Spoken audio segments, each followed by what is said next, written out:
কিরে, কোথায় ছিলে তুই এতক্ষণ? কতক্ষণ যাবত বেল বাজাচ্ছি? কাটাকাটি করছিলাম, বেলের শব্দ শুনতে পাইনি। আয়।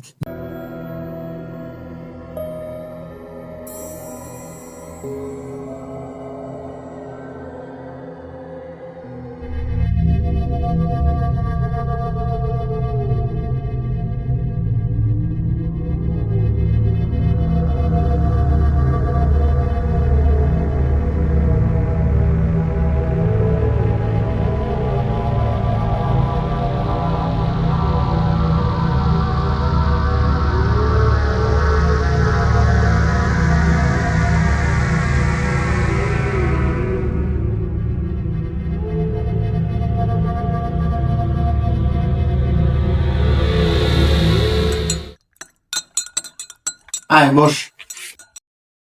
এই নে তোর কপি। বাহ, তুই এত স্টাডি করিস? করতে হয় আসলে, মাঝে মাঝে দরকার হয় যে। এই ভোর দুপুর বেলা আমার বাসায় কি মনে করে হঠাৎ? হৃদয়ের কোনো খবর জানিস? কলেজের পর থেকে হৃদয়ের সাথে আমার সম্পর্ক তেমন একটা ভালো না। আমরা কলেজে ক্লোজ ফ্রেন্ড ছিলাম না, সো ওই ক্ষেত্রে যদি আমরা চিন্তা করি, তার সাথে আমার যোগাযোগ হয় না।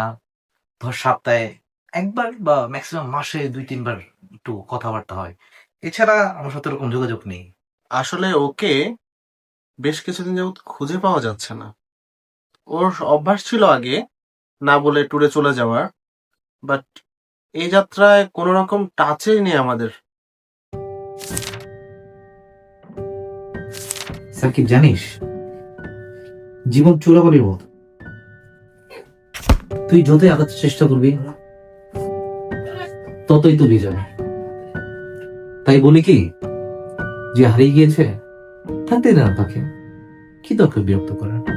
তারপরেও আমাদের বন্ধু তো, চিন্তা করাটা তো স্বাভাবিক বিষয়, তাই না?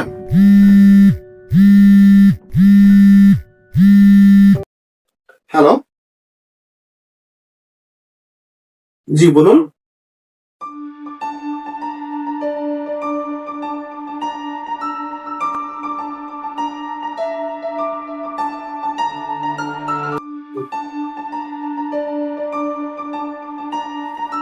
Everything serious? জঙ্গলের পাশের ওই পুকুরটা থেকে হৃদয়ের শুধু মাথাটাই পাওয়া গিয়েছে। কেউ ওকে মেরে শুধু মাথাটা করে ফেলেছে, বাকি বডির কোনো খোঁজ খবর পাওয়া যাচ্ছে না।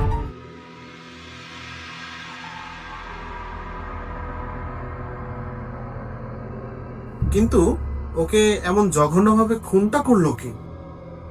ওর তো কারোর সাথে শত্রুতা ছিল না। কে খুন করেছে জানতে চাস?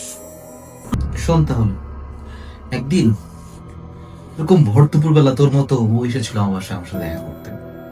যাই না কেন যেন ওর মৃত্যু ওকে এখানে ডেকে নিয়ে আসছিল। আমাদের একটা পুরনো গ্রন্থ আছে জানিস, ওখানে লেখা আছে যদি ভরা পূর্ণিমাতে কেউ নরবলি দেয় তাহলে সে অমরত্ব লাভ করে, এন্ড সে হয়ে যায় সেই বলি। তুই বলি না ওর লাশ পাওয়া গিয়েছে, মানে শুধুমাত্র মাথা, বডি পাওয়া যায়নি।